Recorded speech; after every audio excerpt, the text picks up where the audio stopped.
Bonjour les amis, வணக்கம் நண்பர்களே. Aujourd'hui, on va faire des nems maison. இன்னைக்கு chayo செய்யலாம் வாங்க. J'ai sorti 6 carottes, je vais les laver, les éplucher et puis les râper. 6 carrot எடுத்து வச்சிருக்கிறேன். தோல் சீவிட்டு கழுவிட்டு இந்த மாதிரி ரப்பே பண்ணி வச்சுக்கோங்க. நான் மஷினில் போட்டு ரப்பே பண்ணுறேன். அவ்வளோதான், கேரட் துருவல் ரெடி ஆயிடுச்சு. Ça y est, les carottes sont prêtes. J'ai pris 320 g de crevettes crues. Je vais ôter la tête. Je vais décortiquer les queues et je vais les broyer. 320 gram பெரிய பெரிய இறா எடுத்து வச்சுருக்கிறேன். அந்த தலையை அகட்டிட்டேன். எடுத்துட்டு வெறும் அந்த வால் பகுதி இருக்குல்ல, அதை மட்டும் தோல் உரிச்சிட்டு அதை அரைச்சி வச்சுக்கணும்.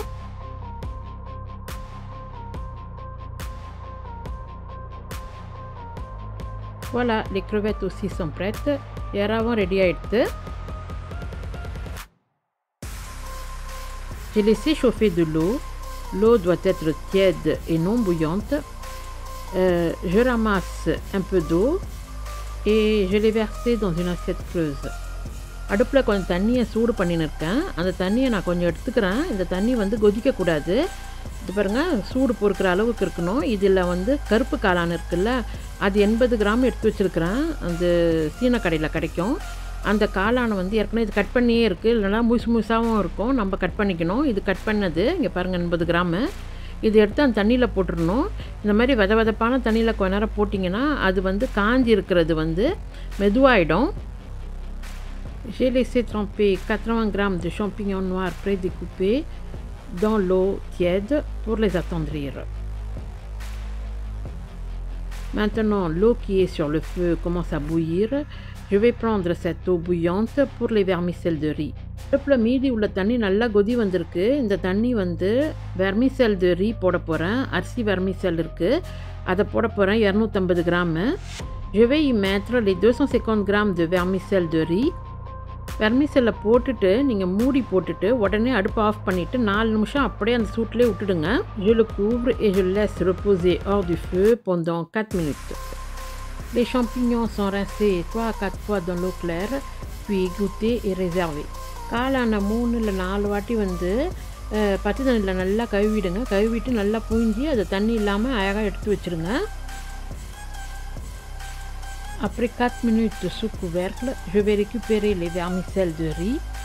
4 நிமிஷம் மூடி போட்டு அந்த சுத்தண்ணியில் இருந்த வெர்மிசெல்லை இப்போ வெளியில் எடுக்க போகிறோம்.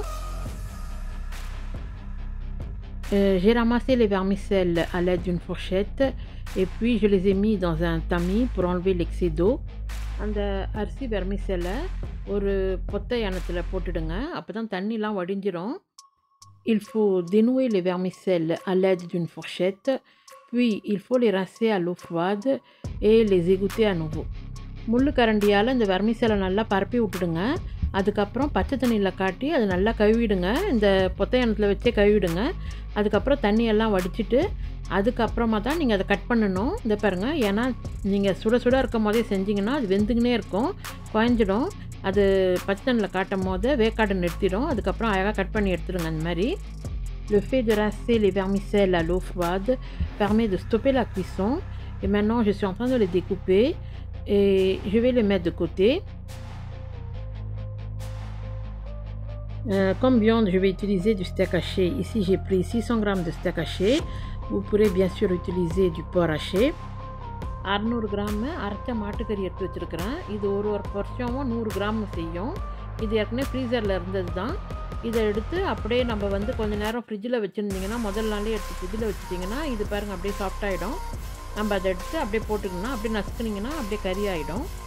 நீங்கள் பன்னிக்கறி சாப்பிட்றவங்களா இருந்துச்சுன்னா பன்னிக்கறியை வாங்கி அதை அரைச்சி நீங்கள் அதில் போட்டுக்கலாம்.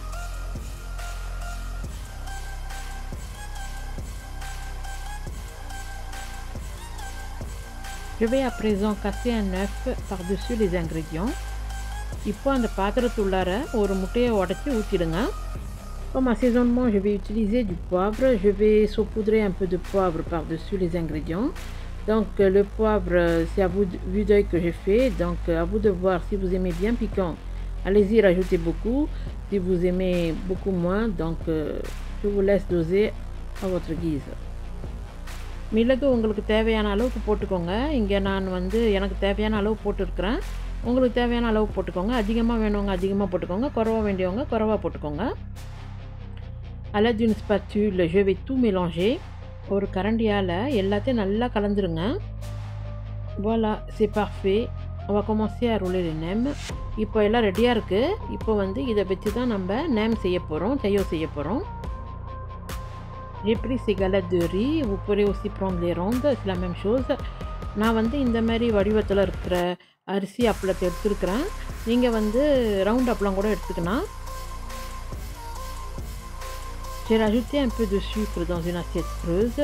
கொஞ்சோண்டு சர்க்கரையை ஒரு தட்டில் போட்டுடுங்க. Je suis en train de chauffer de l'eau. தண்ணியை கொஞ்சம் சூடாக்கின்னு இருக்கேன். Je vais verser l'eau chaude sur le sucre. இப்போது அந்த சுடு தண்ணியை அந்த சர்க்கரை இருக்கிற தட்டில் கொட்டிடுங்க. L'eau sucrée va permettre au nem de rester croustillant après la cuisson. சர்க்கரை தண்ணியில் நினச்சி நீங்கள் நேம் அப்பளத்தை சுற்றுனீங்கன்னா பொரிச்சதுக்கு அப்புறம் நல்லா மொறுமொறுன்னு இருக்கும். Je vais humidifier la galette, puis je vais la déposer sur un torchon propre. அரிசி அப்பளத்தை லேசாக தண்ணியில் நனைச்சிட்டு அப்புறம் அந்த துணி மேலே வச்சுடுங்க. Le fait de déposer la galette mouillée sur un torchon propre permettra d'enlever l'excès d'humidité. Si le nem reste humide, ça peut éclater lorsque vous ferez frire dans l'huile chaude. தண்ணியில் நினச்ச அப்பளத்தை ஒரு காஞ்ச துணியில் வைங்க. அப்போ தான் அதிகப்படியாக இருக்கிற தண்ணி காணா போயிடும். ஏன்னா ஈரத்தோடு நீங்கள் பொரிச்சு எடுத்திங்கன்னா அப்புறம் வெடிக்கும். Voilà, on va commencer à confectionner les nems. இப்போ நேம் செய்ய ஆரம்பிக்கணும். J'ai pris une petite portion de farce. ஒரு கரண்டியால் அந்த திணிப்பு எடுத்து வைங்க. Une fois la farce déposée, je vais plier d'abord le bord du bas. Regardez, je vais ramener ce bord-là. Je vais emprisonner la farce. Puis, je vais rabattre chaque côté. Et une fois les deux côtés rabattus, je vais rouler en partant du haut et en serrant bien. Voilà, le premier nem est terminé. Il faut le poser sur un plat. Et puis, on va faire les restes. Il faut juste recommencer l'opération avec les autres galettes. இப்போது திணிப்பை வச்சுட்டு நீட்டு வாக்கில் வைங்க. வச்சுட்டு அடிப்பகுதி எடுத்து முதல்ல அந்த திணிப்பை மூடிடுங்க. அதுக்கப்புறம் ரெண்டு சைடால் அது மேலேயே மூடிட்டு அப்படியே உருட்ட வேண்டியது தான். அவ்வளோதான். இதுக்கப்புறம் எடுத்து நீங்கள் வச்சுட்டு இதே போல் மீதி எல்லா நேமையும் செஞ்சு முடிங்க.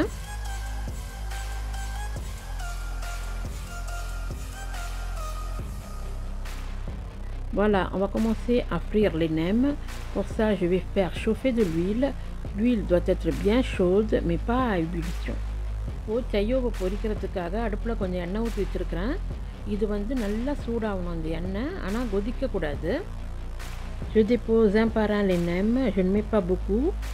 Donc, je les tourne et retourne pour les faire frire des deux côtés.